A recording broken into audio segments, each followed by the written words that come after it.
Hey, what's up, what's up, what's up, what's up, what's up? Gracious good morning to you good people. It's your girl KB. You know what I do.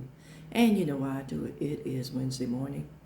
It is 3:53 in the AM and it's May 27th. I want to talk briefly about actually two news stories that I read recently. And the reason that they stand out for me is because they use the word defend.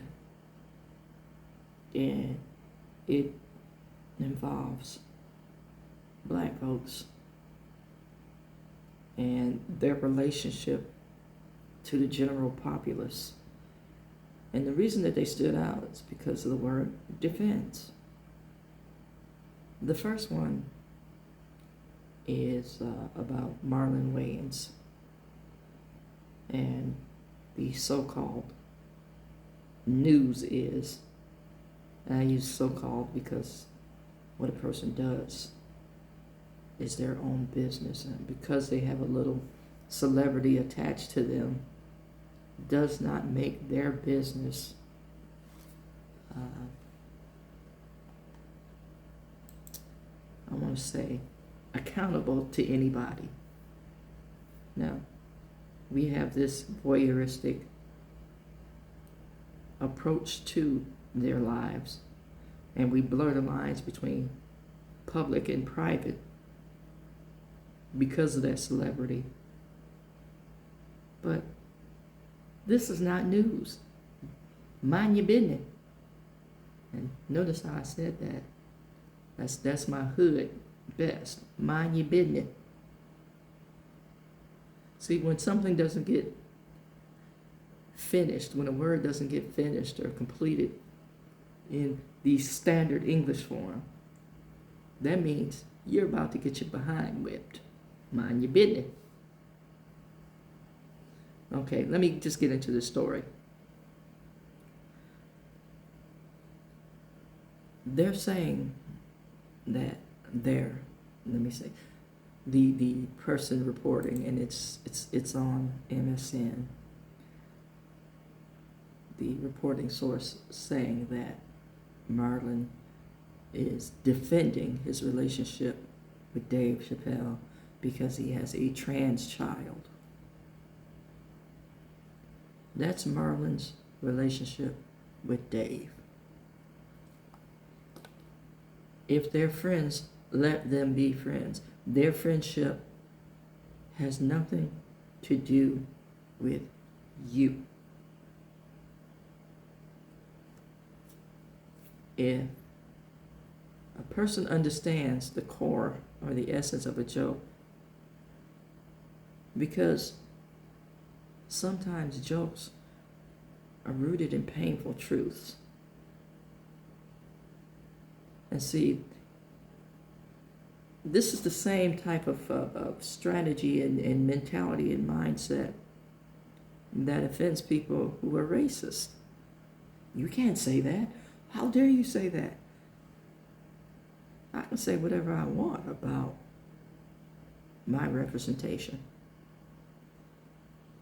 And if I'm held to a standard, it's the standard of who I'm talking about. Not this global outrage. And most of the time it's now outrage. It's just people upset they can't do it. Which leads to the second story about Naomi Osaka.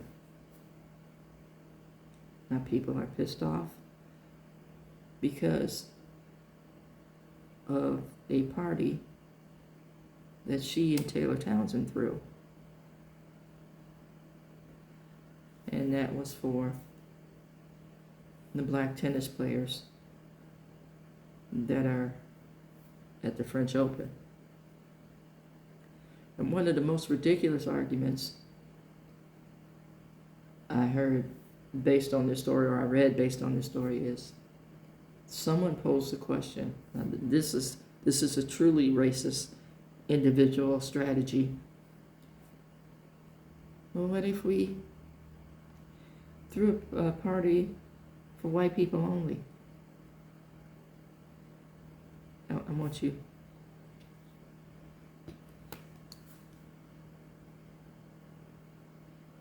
real.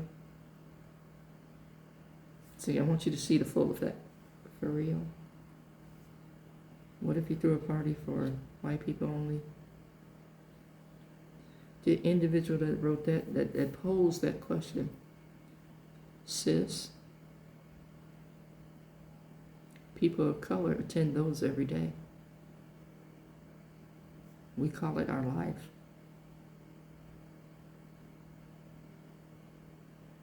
Yeah.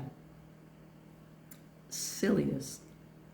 Now, I want to talk a little bit about black tennis players, because I spoke a little bit about this yesterday. Mention the names Venus and Serena, and there's always a commentary. Only time we hear the name Althea Gibson is when we're talking about Black history.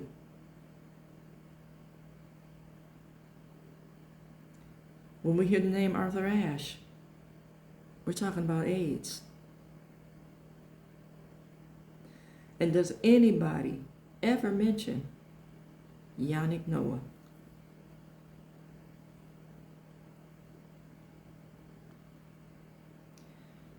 Yeah, tennis has a long way to go, and I think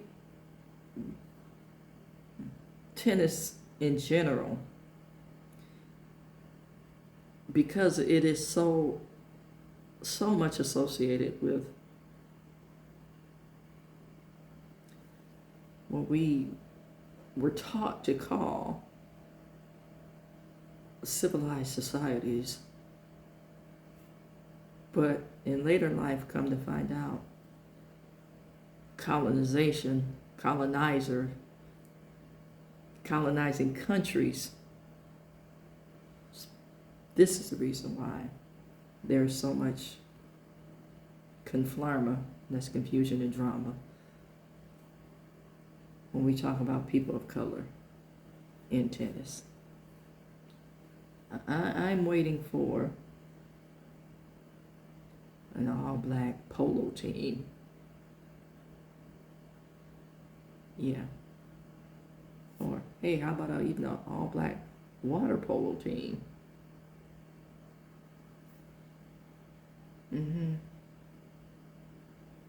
Yeah. If you think about it, how many people remember the black ice skater that was the first person to do the backflip and land on one skate? I believe the last name was Bonalé. And the criticisms she received. Yeah.